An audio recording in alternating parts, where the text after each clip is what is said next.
Hello साथियों, नमस्कार। स्वागत है आप सभी का आपके अपने YouTube channel yes ITI technical classes में। तो आज की वीडियो में इलेक्ट्रीशियन के CBT पेपर को सॉल्व करने वाले हैं, जिसके अंतर्गत टोटल 38 प्रश्नों को पढ़ने वाले हैं। तो एक एक प्रश्नों को बड़े गौर से देखिएगा, क्योंकि हूबहू यही प्रश्न आपके एग्जाम में आने वाले हैं। चलिए आज का पहला प्रश्न पढ़ना प्रारंभ करते हैं। पहला प्रश्न स्क्रीन पे आ चुका है। अर्थ रेजिस्टेंस टेस्टर में करंट रिवर्सर का क्या उद्देश्य है, यानी क्या कार्य है? तो DC को AC में परिवर्तित करता है। चलिए अगला प्रश्न देखते हैं। प्रश्न संख्या 2 नंबर। 3 चरण प्रणाली की चरण धाराएं किस लोड की स्थिति में भिन्न होती हैं? तो असंतुलित लोड पर भिन्न होती हैं। ऑप्शन नंबर डी सही है। क्वेश्चन नंबर 3 देखिए, बैटरी की चार्जिंग स्थिति की जांच करने के लिए किस उपकरण का उपयोग किया जाता है? तो किसका उपयोग करते हैं? उच्च दर निरावेशन टेस्टर यानी हाई रेट डिस्चार्ज टेस्टर का उपयोग करते हैं। ऑप्शन नंबर सी सही है। चलिए अगला प्रश्न देखते हैं। प्रश्न संख्या 4 नंबर। 3 फेज स्टार से जुड़े असंतुलित भार में तटस्थ चालक में धारा का मान क्या होगा? तो 3 फेज धाराओं का सदिश योग होगा। ऑप्शन नंबर डी सही है। अगला प्रश्न देखते हैं। प्रश्न संख्या 5 नंबर।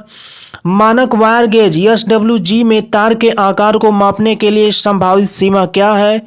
तो संभावित सीमा होती है 0 से 36। ऑप्शन नंबर बी सही है। क्वेश्चन नंबर 6 देखते हैं। गीले चक्की में किस प्रकार के मोटर का उपयोग किया जाता है? तो गीले चक्की में capacitor start induction run motor का उपयोग किया जाता है। चलिए क्वेश्चन नंबर 7 देखिए। इलेक्ट्रोमोटिव फोर्स ज्ञात करने का सूत्र क्या होता है? तो इलेक्ट्रोमोटिव फोर्स ज्ञात करने का सूत्र होता है EMF बराबर potential difference plus voltage drop. Option number A सही है। चलिए अगला प्रश्न देखते हैं। प्रश्न संख्या 8 नंबर। यदि किसी श्रृंखला परिपथ में एक प्रतिरोध खोल दिया जाए तो क्या होगा? कुल आपूर्ति वोल्टेज खुले हुए प्रतिरोध पर दिखाई देगा। मापन उपकरणों पर लोडिंग प्रभाव के कारण कौन सा कारक प्रभावित होता है? कम संवेदनशीलता, लो सेंसिटिविटी। ऑप्शन नंबर बी सही है। क्वेश्चन नंबर 10 देखिए। RLC सर्किट में प्रतिबाधा Z की गणना करने का सूत्र क्या है? यदि प्रेरकीय प्रतिघात XL और धारितीय प्रतिघात XC से कम है, तो जब XL का मान XC से कम हो जाएगा तो सूत्र हो जाएगा Z बराबर √R² plus XC minus XL का स्क्वायर। ऑप्शन नंबर बी सही है। चलिए प्रश्न संख्या 11 नंबर देखिए। लेड एसिड बैटरी में विभाजक का क्या उद्देश्य है? तो लेड एसिड बैटरी में विभाजक का मेन उद्देश्य होता है धनात्मक प्लेट और ऋणात्मक प्लेटों के बीच शॉर्ट सर्किट से बचने के लिए। ऑप्शन नंबर बी सही है। चलिए प्रश्न संख्या 12 नंबर देखते हैं। ट्रांसफार्मर में वोल्टेज रिले के शीर्ष फ्लोट स्विच का क्या कार्य है? तो अति भार की स्थिति में यह सक्रिय हो जाता है, यानी ओवरलोड होता है ट्रांसफार्मर पे तो यह एक्टिव हो जाता है। ऑप्शन नंबर ए सही है। चलिए अगला क्वेश्चन देखते हैं। Question number 13। अवशिष्ट धारा सर्किट ब्रेकर द्वारा क्या सुरक्षा प्रदान की जाती है? तो बिजली के झटके की से सुरक्षा प्रदान की जाती है। ऑप्शन नंबर सी सही है। क्वेश्चन नंबर 14 देखिए। विद्युत आवेश की इकाई क्या होती है? तो विद्युत आवेश की इकाई कूलाम होती है। वोल्टेज की इकाई वोल्ट होती है। शक्ति इकाई वाट होती है और एम्पियर की इकाई धारा होती है। चलिए अगला क्वेश्चन देखिए। Question number 15। विद्युत मात्रा की इकाई क्या है? तो विद्युत मात्रा की इकाई कूलाम है। अगला क्वेश्चन देखिए। Question number 16। वायरिंग इंस्टॉलेशन में किस प्रकार के परीक्षण किया जाता है? जैसा कि चित्र में दिखाया गया है, तो चित्र देख करके आपको बताना है। तो सही उत्तर है चालकों एवं भूमि के मध्य कुचालक प्रतिरोध की जांच करना। ऑप्शन नंबर सी सही है। चलिए क्वेश्चन नंबर 17 देखिए। किस प्रकार के उपकरण का उपयोग वायु घर्षण डैम्पिंग के साथ किया जाता है? तो चल रहे उपकरण के साथ किया जाता है। ऑप्शन नंबर बी सही है। छाती और पेट पर चोट लगने पर पीड़ित व्यक्ति को कृत्रिम श्वसन की कौन सी विधि अपनाई जाती है? तो मुंह से मुंह विधि अपनाई जाती है। ऑप्शन नंबर ए सही है। अगला प्रश्न देखिए। एक खुले सर्किट के प्रतिरोध का मान क्या होता है? तो अनंत होता है। ऑप्शन नंबर बी सही है।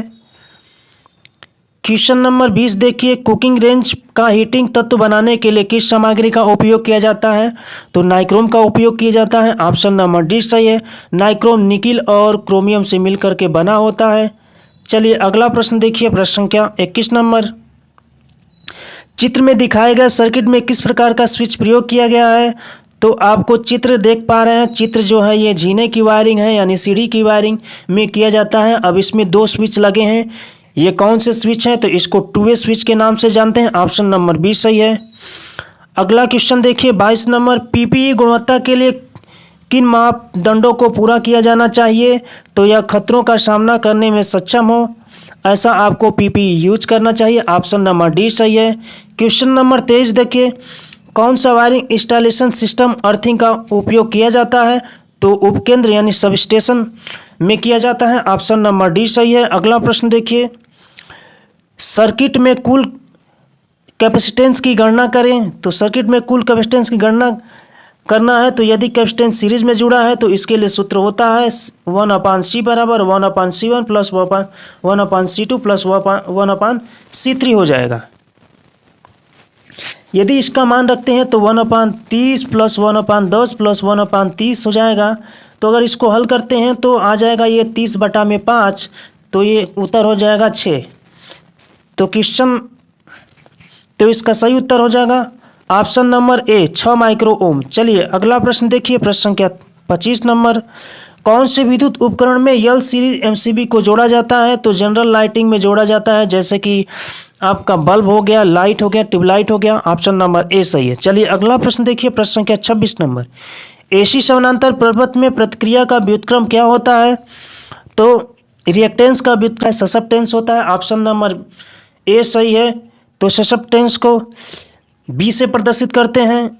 चलिए अगला प्रश्न देखिए, प्रश्न संख्या 27 नंबर, यदि 3 प्रेरकत्व L1, L2, L3 श्रृंखला में जुड़े हुए हैं तो कुल प्रेरकत्व क्या होगा? तो इसका सूत्र होता है LT बराबर L1 plus L2 plus L3 होता है। तो ऑप्शन नंबर इसका डी सही है। चलिए अगला प्रश्न देखिए, प्रश्न संख्या 28 नंबर,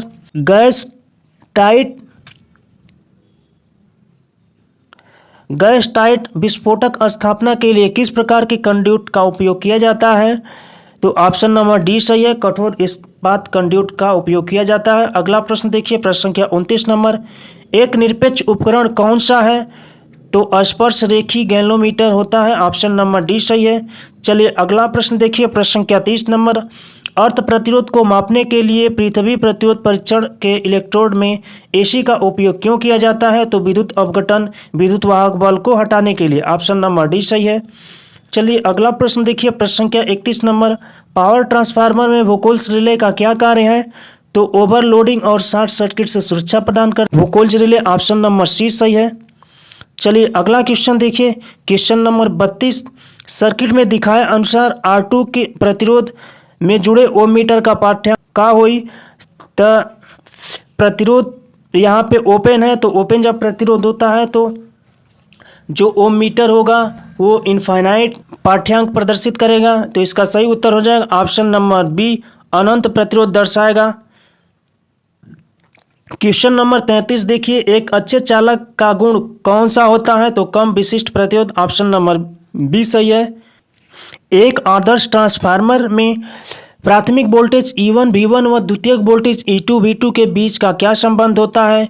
तो E1 और V1 बराबर होता है, उसी तरह से E2 V2 भी बराबर होता है। तो ऑप्शन नंबर बी सही होगा। चलिए अगला क्वेश्चन देखिए, 35 नंबर, पोर्टेबल उपकरण की आपूर्ति के लिए किस प्रकार के सहायक उपकरणों का उपयोग किया जाता है? तो निर्गत सामान यानी आउटलेट एसोसीरीज का उपयोग किया जाता है। ऑप्शन नंबर ए सही है। कौन सा नियम बताता है कि एक बंद सर्किट में लागू वोल्टेज ड्रॉप के योग के बराबर होता है? तो बताता है केवीएल यानी किरचॉफ का दूसरा नियम, किरचॉफ वोल्टेज लॉ। चलिए अगला प्रश्न देखिए, प्रश्न संख्या 37 नंबर, चित्र में दर्शाए गए सोल्डरिंग विधि का नाम क्या है? तो इसे ताप नियंत्रित सोल्डरिंग विधि कहते हैं। ऑप्शन नंबर ए सही है। तो चित्र को ध्यान से देख लीजिए। तो साथियों, क्लास आपको कैसी लग रही है कमेंट बॉक्स में कमेंट करके ज़रूर बताइएगा। और 38 प्रश्न हमने जितने भी आपको पढ़ाए हैं, आशा करता हूं कि आपके दिमाग में घुस गया होगा, अच्छे तरीके से समझ में आ गया होगा। यदि आप चैनल पे नए हैं तो चैनल को सब्सक्राइब कर दीजिएगा, बेल आइकन प्रेस करके ऑल पे क्लिक कर दीजिएगा। इसी तरह का कंटेंट, इसी तरह का वीडियो इस चैनल के माध्यम से आपके लिए उपलब्ध कराया जाता है। वीडियो को अंत तक देखने के लिए बहुत बहुत धन्यवाद। तो कल आपका एग्ज़ाम होने वाला है, यानी 28 जुलाई से आपका एग्ज़ाम प्रारंभ होने वाला है। इसके लिए आपको बहुत बहुत सारी शुभकामनाएं। आपका पेपर अच्छा हो, आप अच्छे अंक से पास हो जाएं। ठीक है, तो चलिए मिलते हैं अगले वीडियो में। तब तक के लिए जय हिंद, धन्यवाद।